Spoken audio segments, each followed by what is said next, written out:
Hola, ¿cómo está Nurkasa? Aujourd'hui, un look nedos sur Oliver et compagnie de la Walt Disney Studios en 1988.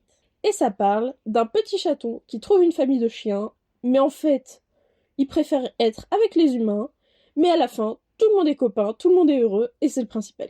On débute avec un générique crayonné sur une chanson qui parle de New York, pour atterrir sur des chatons à donner trop mignons.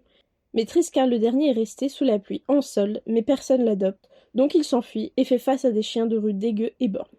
Il arrive à se sauver et s'endort sur un pneu de voiture. Attention, ça peut arriver en vrai, surtout en campagne, donc vérifiez avant de partir, hein.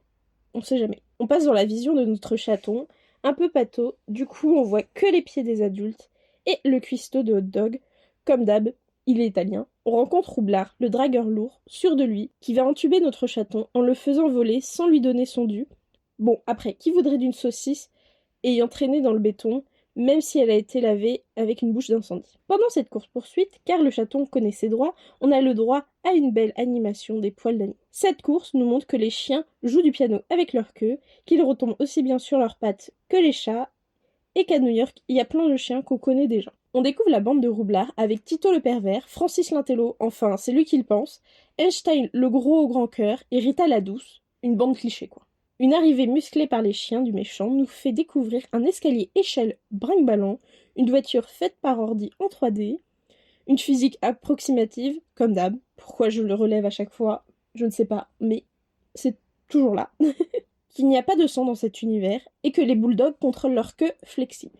Leur maître Clodo rentre et leur raconte une histoire entre Bambi et Roxy Rookie. Et on voit de belles animations de chiens qui se couchent. Le matin, Faggins demande à ses compagnons de trouver du fric pour lui car il n'est pas capable de le faire lui-même.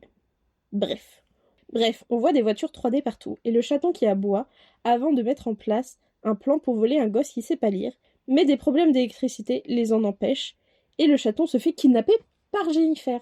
En arrivant chez elle, on découvre Georgette, une sorte de star pas vraiment déchue, mais sexualisée alors que c'est un chien. Après, elle nous offre une ref à Cendrillon avec ses oiseaux, c'est plutôt cool. Et en plus, elle s'habille juste pour le show. Franchement, parfait. Pendant ce temps, Jennifer tue Oliver avec du cacao. Oliver n'a pas de souci à oublier sa première famille, car il fait de la musique pendant que le majordome sait pas trop comment réagir face au chien qu'il a déjà bousculé et qui est pas bien. Bref, les chiens rentrent dans la maison, on se rend compte que tous les personnages hispaniques de Disney ont 3000 prénoms, et non. Puis on part chez le méchant qui fait une référence au petit chaperon rouge et qui a la main plus grande qu'une tête d'enfant. On voit que Georgette est en PLS en dehors de chez elle et de tout ce qui inclut pas du luxe.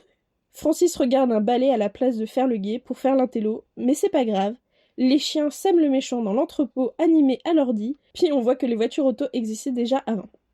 On voit les dangers du métro et la mort du personnage. On finit sur Tito qui regrette d'avoir dragué Georgette, mais le plus important c'est que tout le monde a une famille, des amis. Voilà, la vidéo est finie. Si vous avez aimé, n'hésitez pas à liker, partager, commenter, vous abonner. Bisous bisous.